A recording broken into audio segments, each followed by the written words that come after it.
Hello everyone, स्वागत है आप सभी का डीपी की क्लास मैथ्स क्लिनिक में। डियर स्टूडेंट्स, आज के इस वीडियो लेक्चर में हम सॉल्व करेंगे क्लास 9th मैथमेटिक्स एक्सरसाइज 2.4 के क्वेश्चन नंबर 4 को। तो देखिए क्वेश्चन नंबर 4 क्या कहता है कि फैक्टराइज, और हमारे पास कुछ पॉलिनोमियल्स गिवन है। तो हम कैसे इनको फैक्टराइज करेंगे स्टूडेंट्स, चलिए सीखते हैं। बट मैं आपको बताना पसंद करूंगा स्टूडेंट्स कि ये क्लास 9th के लिए ही इंपॉर्टेंट नहीं है। ये इस टाइप के क्वेश्चन अब आपको 9 to 12th तक सभी क्लासेस में देखने को मिलेंगे। तो आप कह सकते हैं कि 9 to 12th सभी क्लासेस के पॉइंट ऑफ व्यू से ये काफी इंपॉर्टेंट क्वेश्चन है। तो इसे सीखना काफी ज्यादा जरूरी है। तो चलिए मैं आपको सिखाने की कोशिश करता हूं। देखिए इसमें हम क्या करेंगे, इसमें हम मिडिल टर्म को स्प्लिट करके इसको सॉल्व करेंगे। मिडिल टर्म क्या है स्टूडेंट्स, यहाँ पर 7। तो आपको क्या करना है, सबसे पहले आपको ध्यान देना है, अब हमेशा ध्यान रखिए कि ये जो कांस्टेंट टर्म है और एक्स स्क्वायर का जो कोफिशिएंट है, इन दोनों को देखिए। कांस्टेंट टर्म क्या है 1 है ना, तो 1 और जो ये कोफिशिएंट है एक्स स्क्वायर का, उसे क्या कहोगे आप यहाँ पर 12। तो उन दोनों को मल्टीप्लाई करिए तो आपको क्या मिलेगा।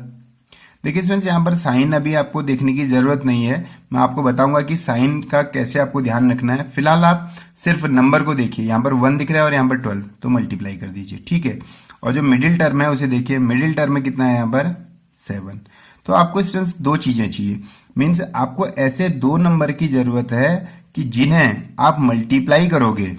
जिन्हें आप मल्टीप्लाई करोगे तो क्या चाहिए आपको, क्या आना चाहिए मल्टीप्लाई करके 12। अगर उन्हीं दो नंबरों को अगर हम ऐड कर दें स्टूडेंट्स तो कितना आना चाहिए 7। It means students we need two number, if we multiply this two number it should be 12, and if we add और subtract this number it should be 7। Okay students, कि अगर हमें ऐसे दो नंबरों की यहाँ पर जरूरत है, अगर हम उन दोनों को मल्टीप्लाई कर दें तो 12 आ जाना चाहिए, और अगर हम उन दोनों को ऐड या सब्ट्रैक्ट करने की कोशिश करें तो वो 7 होना चाहिए। तो 12 किस किस के, अब देखिए 12 किन किन को मल्टीप्लाई करके आ सकता है। अगर आप ध्यान देंगे स्टूडेंट्स तो 4 और 3 से हमारी बात बन जाती है। 4 3 जा 12। देखिए 4 और 3 को ऐड कर दें तो क्या 7 हो सकता है, यस। 4 और 3 को मल्टीप्लाई कर दें तो क्या 12 हो सकता है, यस। तो ऐसे ही दो नंबर चाहिए स्टूडेंट्स।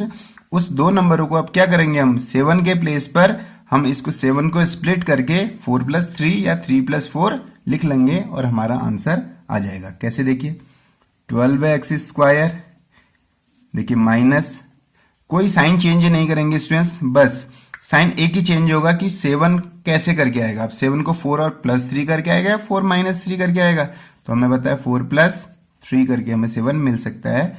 और बाकी सारे टर्म आप एज इट इज रखेंगे, कोई साइन चेंज नहीं होगा। देखिए 12x² एज इट इज है, माइनस भी एज इट इज है। बस 7 को अगर आप स्प्लिट करना है तब तो आपको प्लस और माइनस यूज करना ही होगा ना स्टूडेंट्स। तो ये प्लस माइनस अलग है, 4+3 इस वजह से 7 हो गया, बाकी x+1।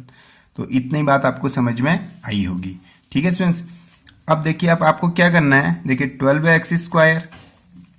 अब इस माइनस से इन दोनों टर्म को मल्टीप्लाई कीजिए और साथ में एक्स से भी। ये सोचिए कि माइनस एक्स से आपको 4 और 3 को मल्टीप्लाई करना है, तो माइनस से 4 को करेंगे तो -4 और एक्स भी साथ में आ जाएगा क्योंकि एक्स भी तो इसी के साथ है।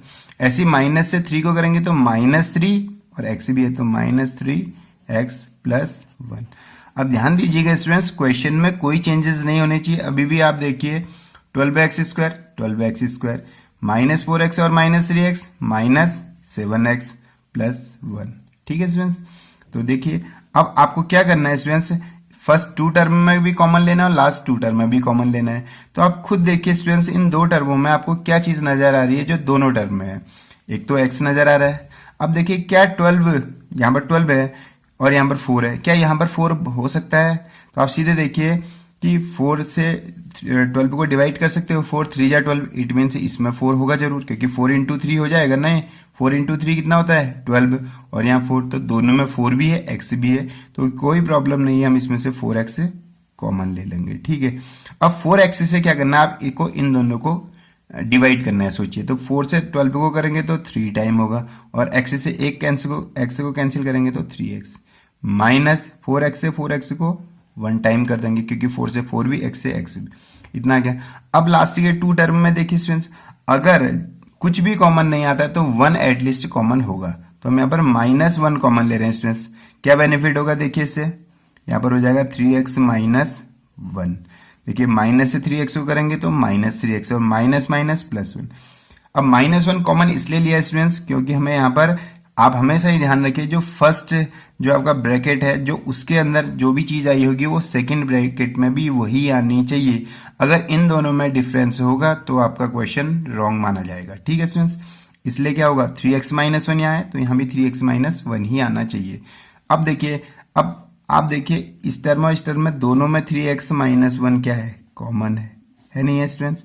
और अब यहाँ से क्या बचेगा, क्योंकि 3x माइनस 1 तो कॉमन आ गया तो यहाँ से बचेगा 4x, और यहाँ से भी 3x माइनस 1 कॉमन आ गया तो यहाँ से क्या बचेगा -1। तो ये आपका स्टूडेंट्स फाइनल आंसर है। ठीक है स्टूडेंट्स, अगर आपको थोड़ा बहुत भी समझ में आया हो तो प्लीज एक लाइक कीजिए। मैं आपको सेकंड क्वेश्चन बताने जा रहा हूं जिसमें आपको और अच्छे से क्लियर हो जाएगा। ठीक है स्टूडेंट्स, तो देखिए 2x square plus 7x plus 3, क्या कहा था स्टूडेंट्स मैंने, ये कांस्टेंट टर्म और कोफिशिएंट को मल्टीप्लाई करो। 3 2 जा 6, मैंने इस बार सीधे ही 3 2 जा 6 लिख दिया, आप 3 इंटू 2 भी लिख सकते थे। और मिडिल टर्म में क्या है स्टूडेंट्स, यहाँ पर 7। अगेन हमको इसको ऐसे, मिडिल टर्म को ऐसे स्प्लिट करना है कि हमें दो नंबर चाहिए जिनको मल्टीप्लाई करके तो 6 आ जाए और ऐड करके या सब्ट्रैक्ट करके कितना आ जाए स्टूडेंट्स, यहाँ पर से 7 आ जाए। तो ऐसा किस केस में हो सकता है, 6 तो तभी आ सकता है जब 6 1 जा 6 हो जाएगा, होगा स्टूडेंट्स, क्योंकि 6 1 जा 6 से 6 तो मिल जा रहा है, लेकिन 6 और +1 करके हमें 7 भी मिल जाएगा। अभी भी यहाँ पर हम 3 2 जा 6 भी लिख सकते थे, लेकिन 3 और 2 को ऐड या सब्ट्रैक्ट करके 7 तो नहीं मिलेगा ना स्टूडेंट्स। अगर हम 3 2 जा कहते हैं तो मल्टीप्लाई तो 6 हो जा रहा है, लेकिन ये भी याद रखना है कि सेकंड कंडीशन को भी सेटिस्फाई करना चाहिए। मीन्स इसको या तो मैं ऐड करूं या सब्ट्रैक्ट करूं 7 आ जाए, ना तो 3 और 2 को ऐड करके 7 आ सकता है, नहीं सब्ट्रैक्ट करके। बट 6 और 1 के केस में दोनों चीजें पॉसिबल है, मल्टीप्लाई करके 6, ऐड करके 7। तो किसका यूज करेंगे, 6 और 1 का। तो चलिए स्प्लिट करते हैं मिडिल टर्म को, 2x स्क्वायर प्लस, अब यहाँ पर हम 6 + 1 कर देंगे, 7 को हमने स्प्लिट कर दिया 6 + 1 में, और साइन में कोई भी चेंजेस नहीं होंगे। देखिए आप जो जैसे साइन थे वही थे, सिर्फ इस ब्रैकेट के अंदर साइन चेंज इसलिए हो रहे हैं क्योंकि हमने 7 को स्प्लिट करना था, इसलिए 6 + 1। अब देखिए आगे करते क्या है, 2x स्क्वायर। अब देखिए बाहर से तो कोई नंबर है नहीं और प्लस है तो प्लस से तो कोई फर्क नहीं पड़ेगा, तो x से अंदर मल्टीप्लाई कर दीजिए, 6x और x 1 जा 1x + 3। ठीक है, अब स्टार्टिंग के 2 टर्म में कॉमन देखिए और लास्ट के 2 में कॉमन देखिए। स्टार्टिंग में देखिए दोनों में x तो नजर आ रहा है स्टूडेंट्स और 2 भी नजर आ रहा है। क्यों आ रहा है, क्योंकि 6 में भी तो 2 होता ही है, 2 3 जा 6 होता है नहीं होता है। तो आप देख लीजिए जब भी कोई छोटा नंबर है, क्या उस नंबर से बड़े वाले नंबर को डिवाइड किया जा सकता है, तो तब उस केस में छोटा वाला नंबर कॉमन हो जाएगा। देखिए 2 से 6 को डिवाइड किया जा सकता है, यस, 2 3 जा 6, तो 2 कॉमन हो जाएगा और x दोनों में है तो वो भी कॉमन हो गया। अब क्या करना है, इस 2x से फर्स्ट और सेकंड टर्म को आपको डिवाइड करना है। 2 से 2 कैंसिल कर दीजिए और x से एक x, तो क्या बच जाएगा यहाँ पर x। 2 से 6 3 टाइम कैंसिल होगा, x से x कैंसिल हो गया तो x + 3। अब जिन दो टर्मों में स्टूडेंट्स कुछ भी कॉमन नहीं आता है वहां पर आपको लेना है 1 कॉमन, तो ये x + 3 ही हो जाएगा। क्यों, क्योंकि 1 से x को करेंगे x, 1 3 जा 3, और आपको मालूम है कि फर्स्ट ब्रैकेट और सेकंड ब्रैकेट में सेम नंबर भी होने चाहिए, तो सेम नंबर है ना स्टूडेंट्स। तो देखिए अब दोनों में क्या कॉमन आ जाएगा, x + 3। यहां से क्या मिलेगा बताइए, 2x, और यहां से क्या मिलेगा स्टूडेंट्स, +1। तो ये हमारा फाइनल आंसर है स्टूडेंट्स। चलिए अब नेक्स्ट क्वेश्चन करते हैं। अब हम करेंगे अपने थर्ड क्वेश्चन को। देखिए स्टूडेंट्स थर्ड क्वेश्चन है, question number 3, 6x square + 5x - 6। अब देखिए स्टूडेंट्स थोड़ा सा गैस आपको भी करना होगा कि कैसे हम इनको सॉल्व कर रहे हैं। उम्मीद करता हूँ सेकेंड वन आपको क्वेश्चन अच्छे से समझ में आया होगा और अच्छे से समझेंगे इस क्वेश्चन से। अब देखिए, अब हमने कहा था इसमें कोफिशिएंट और एक्स स्क्वायर के कांस्टेंट और एक्स स्क्वायर के कोफिशिएंट को मल्टीप्लाई करते हैं, मीन्स फर्स्ट नंबर और लास्ट नंबर को मल्टीप्लाई कर दीजिए हमेशा। देखिए 6 और 6 है तो कितना हो जाएगा, 36। अभी साइन की कोई प्रॉब्लम नहीं है, साइन की जब भी प्रॉब्लम होगी तो मैं आपको बताऊंगा कि कैसे साइन को आपको ध्यान रखना है। फिलहाल अभी ऐसा कोई क्वेश्चन हमें मिला नहीं है। और मिडिल टर्म के स्टूडेंट्स 5। ठीक है स्टूडेंट्स, अब स्टूडेंट्स हमें क्या चाहिए, हमें ऐसे दो नंबर चाहिए स्टूडेंट्स कि जिनको अगर हम मल्टीप्लाई कर दें तब तो 36 हो जाए, और अगर ऐड और सब्ट्रैक्ट करें तो 5 आ जाए। अब आपको ध्यान देना है कि 36 किन केसों में आ सकता है।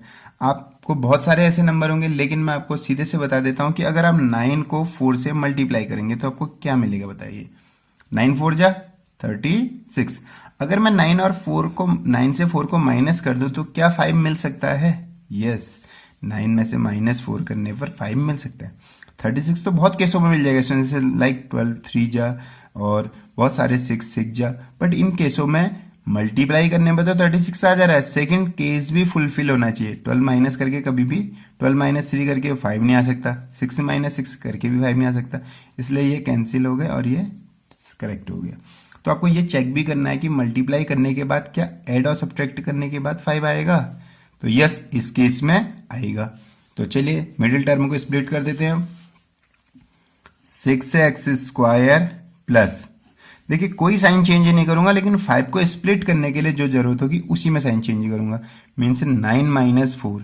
ये क्वेश्चन की डिमांड है कि आपको 9 - 4 करना होगा, इसलिए इस साइन का ध्यान मत दीजिएगा ब्रैकेट के अंदर। बाकी कोई भी साइन पर मैं कुछ भी चेंजेस नहीं करूंगा, बाकी सब कुछ एज इट इज लिखा जाएगा, सिर्फ 5 को स्प्लिट कर दिया आपने। ठीक है, अब देखिए 6x² प्लस 9 से x को मल्टीप्लाई करेंगे 9x, -4 से मल्टीप्लाई करेंगे x को -4x प्लस 6। ठीक है सर, अब मेन प्रॉब्लम है कि फर्स्ट 2 में कॉमन लेना है और लास्ट 2 में कॉमन लेना है। मैंने एक बार कहा था आपसे कि अगर छोटे नंबर से बड़े नंबर को डिवाइड कीजिए, अगर 6 से 9 में डिवाइड हो जाता तो 6 कॉमन आ जाता, बट 6 से 9 में डिवाइड नहीं हो सकता ना स्टूडेंट्स। क्या कोई और नंबर है जिससे 6 और 9 दोनों को डिवाइड किया जा सकता है? तो वो नंबर है 3। 3 2 जा 6, 3 3 जा 9, तो इट मीन्स 3 कॉमन। और दोनों में x तो नजर आ ही रहा है, तो x भी कॉमन। अब 3x से फर्स्ट और सेकंड टर्म को आपको डिवाइड करना होगा। देखिए 3 से 6 को करेंगे 3 2 जा 6, और x से इस x² को करेंगे तो ये x, ठीक है, प्लस ऐसी चीज रहेगा। 3 से 9 को करेंगे 3 टाइम, x से x को करेंगे कैंसिल, तो इट मीन्स 2x + 3 आपको कॉमन आ गया। अब देखिए इन दोनों में दोनों माइनस है तो माइनस तो कॉमन आ गया। और देखिए कोई ऐसा नंबर है जिससे इन दोनों को डिवाइड किया जा सकता है, वो नंबर है 2। देखिए 2 से 4 को करिए 2 टाइम, और x तो एज इट इज, और 2 से 6 को करेंगे 3 आ जाएगा प्लस 3। आप चेक करके देख लीजिए, -2 से मल्टीप्लाई करने पर यही नंबर हमें मिल जाना चाहिए। -2 से 2x को करेंगे -4x, और -2 से +3 को करेंगे तो -6। आप हमेशा ये भी ध्यान रखिए कि फर्स्ट ब्रैकेट और सेकंड ब्रैकेट में सेम नंबर ही होने चाहिए। तो क्या कॉमन है? 2x + 3, दोनों ब्रैकेटों में जो कॉमन है वो बाहर। इसके बाद देखिए यहां से बचेगा 3x और यहां से बचेगा -2। ठीक है स्टूडेंट्स, इजी क्वेश्चन था। उम्मीद करता हूं ये भी आपको समझ में आ रहा है। अगर कहीं पर भी कोई डाउट है स्टूडेंट्स तो आप कमेंट बॉक्स में जरूर लिखिएगा। अगर आपको समझ में आया है तो भी आप बताइएगा कि कमेंट बॉक्स में कि समझ में आपको आया है, और लाइक कीजिएगा। अब मैं आपको एक और क्वेश्चन बताता हूं जिससे आपको कंप्लीटली क्लियर हो जाएगा, क्योंकि 3 क्वेश्चन हमने बैक टू बैक कर लिए हैं। तो फोर्थ क्वेश्चन देखिए, फोर्थ क्वेश्चन है स्टूडेंट्स 3x² -x - 4। तो देखिए स्टूडेंट्स, अब फिर से हमने क्या बताया था कि कांस्टेंट टर्म और कोफिशिएंट को मल्टीप्लाई, 4 3 जा 12, और मिडिल टर्म में अगर यहाँ पर आपको कुछ नजर नहीं आ रहा है तो 1 आप एज्यूम करेंगे, क्योंकि एटलीस्ट 1 तो होगा ही ना यहाँ पर। ठीक है स्टूडेंट्स, अब देखिए, अब हमें फिर से ध्यान करना है कि हमें ऐसे दो नंबर चाहिए जिनको मल्टीप्लाई करके तो 12 आ जाए और एड और सब्ट्रैक्ट करके 1। अगर आप देखेंगे स्टूडेंट्स तो 3 और 4 अगेन वर्क कर जाएगा। क्यों? 4 में से 3 माइनस कर दीजिए 1। जरूरी नहीं है कि 3 से 4 की, आप 4 से 3 भी कर सकते हैं।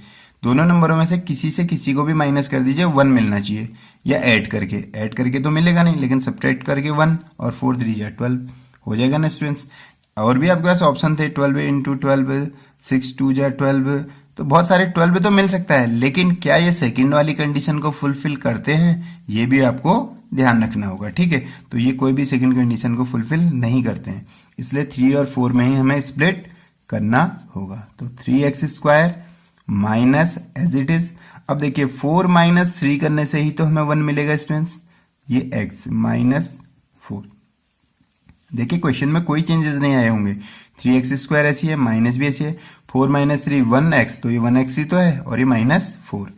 अब देखिए, अब इसको थोड़ा सा सिंप्लीफाई कर लेते हैं, 3x², इस माइनस से अंदर मल्टीप्लाई करिए -4 और बाहर से x भी है तो x भी लगा दीजिए, माइनस माइनस प्लस 3 और x ऐसी आ जाएगा और -4। ठीक है, अब स्टार्टिंग के 2 टर्म में कॉमन और लास्ट के 2 टर्म में कॉमन। देखिए दोनों में से सिर्फ इस बार x ही कॉमन आ सकता है क्योंकि 3 से 4 में डिवाइड ही नहीं होता है और कोई भी ऐसा नंबर नहीं है जिनकी टेबल में 3 और 4 दोनों आ जाएं, तो नंबर तो कॉमन आएगा नहीं। तो x कॉमन आ गया तो x से इसको कैंसिल करिए तो क्या बचेगा यहाँ से 3x, माइनस x से इस x को कैंसिल करेंगे तो क्या बचेगा 4। लास्ट 2 टर्म में देखिए कुछ कॉमन नहीं आता तो 1, तो 3x माइनस 4। ठीक है स्टूडेंट्स, तो देखिए दोनों में क्या कॉमन आ रहा है 3x माइनस 4 और यहाँ से क्या आ जाएगा x प्लस 1।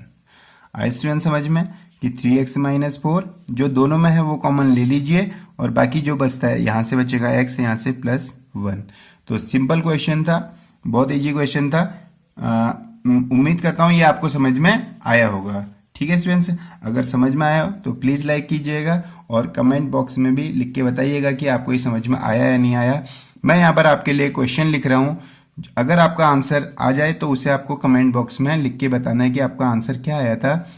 देखिए मैं क्वेश्चन लिख रहा हूँ like x² plus 11x plus 10, तो ये आपके लिए क्वेश्चन है। उम्मीद करता हूँ आपने चारों क्वेश्चन समझे होंगे और इस क्वेश्चन का आंसर सभी बच्चे कमेंट बॉक्स में लिखेंगे कि उनको समझ में आया या नहीं आया, जिससे कि मुझे भी पता चले कि आपको ये समझ में आ रहा है या नहीं आ रहा है। तो उम्मीद करता हूँ इसका आंसर भी आप कमेंट बॉक्स में लिखेंगे। ठीक है स्टूडेंट्स, मिलते हैं आपको नेक्स्ट वीडियो लेक्चर में।